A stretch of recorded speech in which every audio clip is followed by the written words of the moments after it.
णमोजनडम। यदि आपका जन्म किसी भी महीने की 7, 16 या 25 तारीख को हुआ है तो ये जानकारी आपके लिए बहुत महत्वपूर्ण है। आज हम बात कर रहे हैं भारतीय अंक ज्योतिष के बारे में कि कैसे आपकी जन्म तिथि आपके पूरे भविष्य के लेखा जोखा को बता सकती है। जिनके पास में जन्म का सही समय नहीं है, जन्म का सही स्थान नहीं है या आप जन्म कुंडली नहीं है और बेबी यदि अपने बारे में जानना चाहते हैं, अपने भविष्य के बारे में जानना चाहते हैं तो केवल आपकी जन्म तिथि आपके पूरे भविष्य का निश्चय और निर्धारण कर सकती है। आज हम बात कर रहे हैं मूलांक 7 की। तो जिनका जन्म किसी भी महीने की 7 तारीख को, 16 तारीख को या 25 तारीख को हुआ है तो आपका मूलांक बनता है 7 और मूलांक 7 के स्वामी है केतु। तो केतु ग्रह किसका प्रतीक है? केतु ग्रह प्रतीक है धार्मिकता का, आध्यात्मिकता का, रहस्यवादिता का, अन्वेषण का। तो यदि आपका जन्म इनमें से किसी भी तारीख को हुआ है 7, 16 या 25 तो ये स्वभाव से आपके अंदर गुण होने चाहिए। आप धार्मिक भी हो सकते हैं, आध्यात्मिक हो सकते हैं, रहस्यवादी हो सकते हैं, चिंतक हो सकते हैं, दार्शनिक हो सकते हैं, एक अच्छे अन्वेषक हो सकते हैं, रिसर्चर्स हो सकते हैं। खोजबीन करना आपके स्वभाव में है।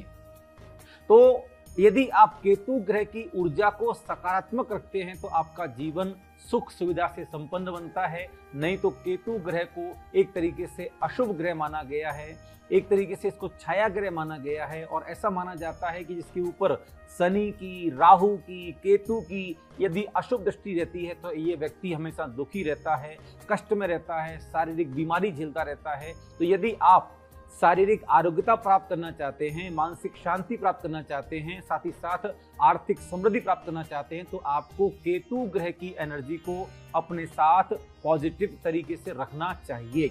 क्या करना चाहिए? यदि आपका मूलांक 7 है और आप केतु ग्रह की ऊर्जा को संतुलित करके रखना चाहते हैं तो सबसे पहले तो मैं कहना चाहूंगा कि जीवन में कभी भी किसी के साथ कुछ भी गलत मत कीजिएगा।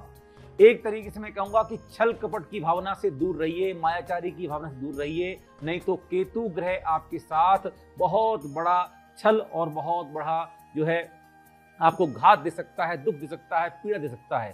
केतु ग्रह कभी नहीं चाहता कि आप किसी के साथ छल कपट करें, आप किसी के साथ ईर्ष्या भाव रखें या किसी के साथ आप मायाचारी करें। कभी भी किसी को ठगने की भावना से कोई भी कार्य मत कीजिएगा, नहीं तो केतु ग्रह की ऊर्जा अशुभ हो जाएगी। क्यों? क्योंकि केतु ग्रह जो है वो एक तरीके से शनि ग्रह के साथ चलते हैं और शनि ग्रह जो है वो न्याय प्रिय राजा है। ना तो आपके साथ अन्याय होने देगा, ना आपके द्वारा किसी के साथ अन्याय करने देगा। आप किसी के साथ अन्याय मत कीजिएगा और आपके साथ भी अन्याय नहीं होगा। इसके अलावा विशेष रूप से आपको ध्यान रखना है कि यदि आप केतु ग्रह की ऊर्जा को सकारात्मक तरीके से अपने साथ रखना चाहते हैं तो जीव दया की भावना भी आपको अपने अंदर रखनी है।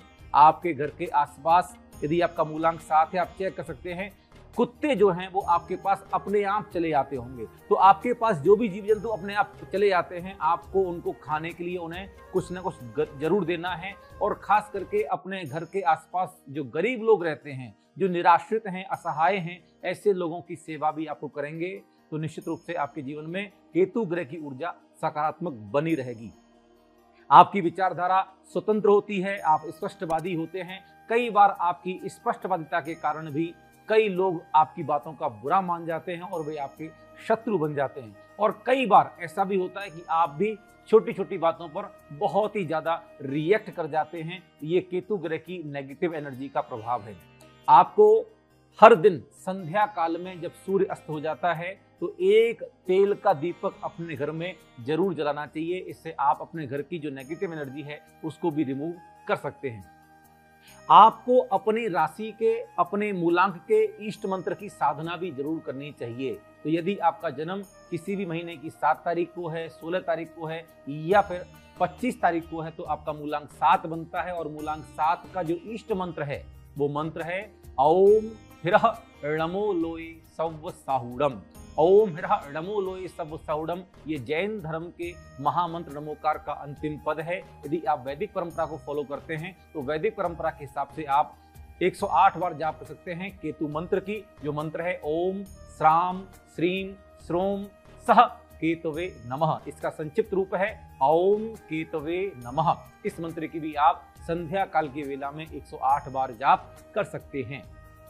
यदि आप केतु ग्रह की ऊर्जा को और ज्यादा पावरफुल बनाना चाहते हैं और अपने जीवन के हर क्षेत्र में सफलता पाना चाहते हैं, प्रमोशन पाना चाहते हैं, करियर में व्यापारिक रूप से सफलता पाना चाहते हैं, तो मैं कहना चाहूंगा कि आपको एक 9 मुखी रुद्राक्ष की प्राण प्रतिष्ठा करके अपने हृदय क्षेत्र में या अपने बाएं हाथ में धारण जरूर करना चाहिए। क्योंकि जिनका मूलांक 7 है, ऐसी जो महिलाएं हैं, ऐसी जो स्त्रियां हैं, उनका विवाह धनी परिवार में होता है, लेकिन जो पुरुष लोग हैं उनको खास करके आर्थिक विपन्नता, आर्थिक गरीबी या आर्थिक संकट झेलना पड़ सकता है केतु ग्रह की अशुभ ऊर्जा के कारण। तो ऐसे लोग बहुत अधिक धन संपन्न नहीं हो पाते हैं। तो यदि आप आर्थिक रूप से समृद्धि प्राप्त करना चाहते हैं तो मैं कहना चाहूंगा ये एक 9 मुखी रुद्राक्ष की प्राण प्रतिष्ठा करवा करके अपने बाएं हाथ में या फिर अपने हृदय क्षेत्र में अवश्य धारण कर लीजिएगा। इससे आप केतु ग्रह की नकारात्मक ऊर्जा से बचे रहेंगे।